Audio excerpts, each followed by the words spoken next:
आप लोग बताओ इस साल का बिग बॉस OTT 3 का विनर कौन बनेगा। क्रक्स निकल जाता है कि कौन किसका किस तरीके से दिमाग चलता है। मैंने कुछ रैंकिंग वगैरह किए हैं कि उसमें किसको क्या ऑर्डर दिया जा सकता है कि विनिंग डिजर्व कौन कर सकता है। अदनान 07 आया भाई साहब महारत हासिल करने के लिए बिग बॉस OTT 3 में। Hey guys, welcome back to a new vlog. This is Mohammad Adnan Usmani, you are watching strange stone vlogs. So guys, बहुत दिन हो गए। अब पिछले साल के बिग बॉस OTT के ऊपर हम लोगों ने बहुत सारे वीडियोस बनाए थे, बट इस साल का बिग बॉस OTT 3 चालू हो चुका है। उसमें बहुत सारे एपिसोड्स आए, बोरिंग हो गया पूरा सीज़न ही। बट ये चीज़ नहीं बोल सकते कि गेम बोरिंग तो हुआ है, बट इंटरेस्टिंग आने वाले टाइम में हो जाएगा, क्योंकि और भी बहुत सारी चीज़ें इंटरनेट पे, सोशल मीडिया पे वायरल चल रही हैं। तो जब बाकी चीज़ें ठंडी पड़ेंगी तो बिग बॉस OTT 3 जो है ऊपर आएगा। बट येस, एक चीज़ बोलूँगा कि उसमें कुछ कंटेस्टेंट्स के मैंने एक बीच से जो मेन मसाले वाली चीज़ थी वहाँ से देखना शुरू किया, उससे वो क्रक्स निकल जाता है कि कौन किसका किस तरीके से दिमाग चलता है। तो उसमें मैंने कुछ रैंकिंग्स वगैरह किए हैं कि उसमें किसको क्या ऑर्डर दिया जा सकता है कि विनिंग डिजर्व कौन कर सकता है। बट अगर ओवरऑल अगर सारे कंटेस्टेंट जितने भी हैं, रणवीर है, कटारिया है, नेजी है, वाह, और अदनान 07 आया भाई महारत हासिल करने के लिए बिग बॉस OTT 3 में। देखते हैं, पता नहीं कौन सा झंडा गाड़ेंगे और आने वाले टाइम में मालूम पड़ जाएगा क्या होगा। उसके बारे में तो बाद में बात करते हैं, वो भाई वाइल्ड कार्ड एंट्री है। बट बाकी जो कंटेस्टेंट है, सना सुल्तान है, सना तो एक और है, उनका नाम पूरा नहीं याद, बट एक ही एपिसोड देखा मैंने। तो उसमें आप देखोगे ना, सना जो सुल्तान को छोड़ के दूसरी वाली जो सना है वो एक चतुर है, शातिर है। दूसरे लवकेश कटारिया जो है, ये भाई साहब जो वन लाइनर मारने की कोशिश करता है, कुछ कुछ जगह पे बैठ गए, मज़ा आया देखने के लिए। वो कंटेस्टेंट अच्छा है, बट जिस तरीके से विनिंग डिजर्व करने वाले बंदे होने चाहिए उस तरीके की पर्सनालिटी नहीं दिख रही है। ओवरऑल एक एपिसोड देखने के बाद जब मज़ा आता है ना, और कंटेस्टेंट देख के लगता है कि हाँ भाई, ये जीतने वाली पर्सनालिटी है ओवरऑल सब में से। भले ही बाकी बाहर से आप कंपैरिजन मत करो, बट अंदर से करो। तो उसमें नेजी एक ऐसा बंदा मुझे दिखा जो भाई उसको कोई कुछ भी बोल दे, कितना भी बोलते हो भाई, हाँ भाई, हाँ हाँ हाँ हाँ हाँ, हर चीज़ में हाँ। और बंदा इतना मतलब ऑनेस्ट बोल सकते, इनोसेंट बोल सकते हैं कि कुछ भी बोलो ना, हाँ भाई मुझे ऐसा लग रहा है ना, मैंने गलती कर दिया, वो खुद एक्सेप्ट कर देता भाई। तो उसमें सामने वाला क्या चिल्लाएगा। घर में सबको चिड़ इस चीज़ की है कि भाई नेजी कुछ भी होता है पहले सॉरी बोल देता है, वो बोल देता है। तो इसका सॉल्यूशन ये थोड़ी होता है भाई, काम नहीं कर रहा तो बोलता है हाँ भाई मैं आगे से काम करूँगा।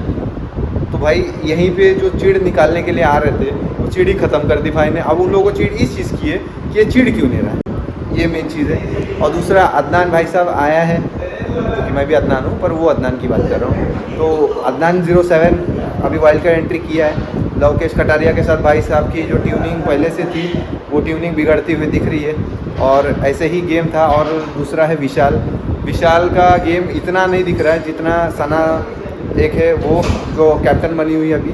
दूसरा है नेजी का दिख रहा है, नेजी की इनोसेंस दिख रही है और लोगों को पसंद आ रहा है वो चीज़। और दूसरे रणवीर है, उसकी भी चीज़ अच्छी है कि भाई जो बोलता है सीधी स्ट्रेट फॉरवर्ड चीज़ें हैं। और दूसरा अरमान मलिक ये एक ऐसी पर्सनालिटी बन चुका है कि भाई सिर्फ बेइज्जत होने का काम कर रहा है।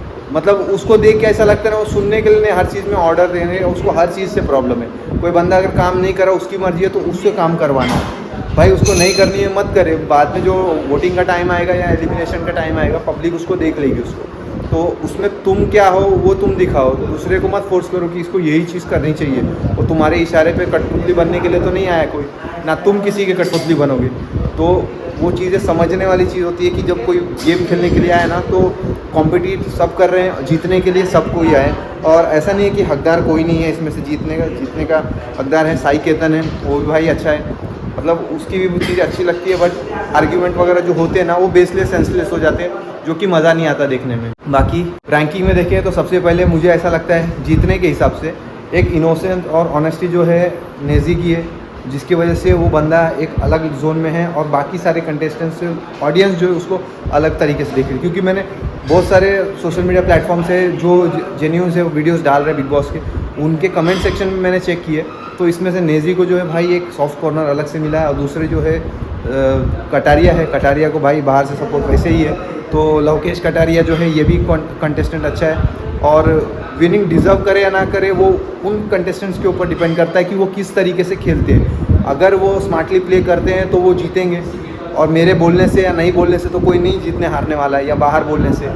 अंदर जो गेम खेलेंगे उसके हिसाब से डिसाइड होगा कि बिग बॉस OTT 3 का विनर कौन होगा।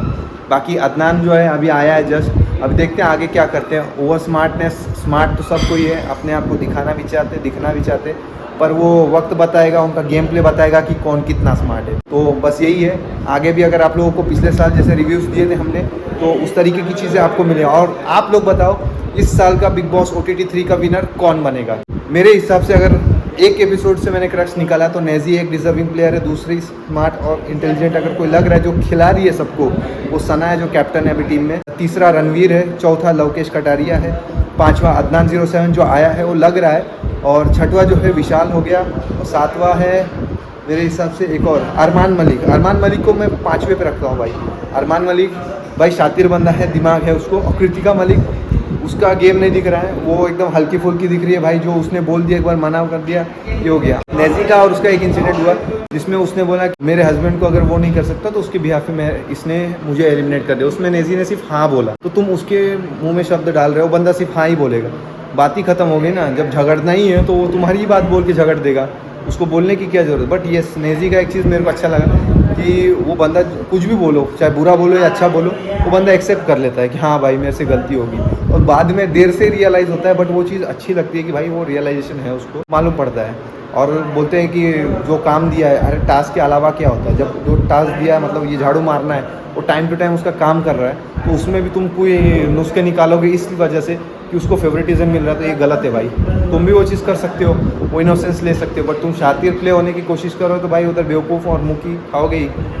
बट बाकी ऑडियंस के ऊपर डिपेंड करता है कि वोट किसको करना है, और उनके जो प्लेयर्स है उनके गेम के ऊपर डिपेंड करता है कि वो जीतेंगे या नहीं जीतेंगे।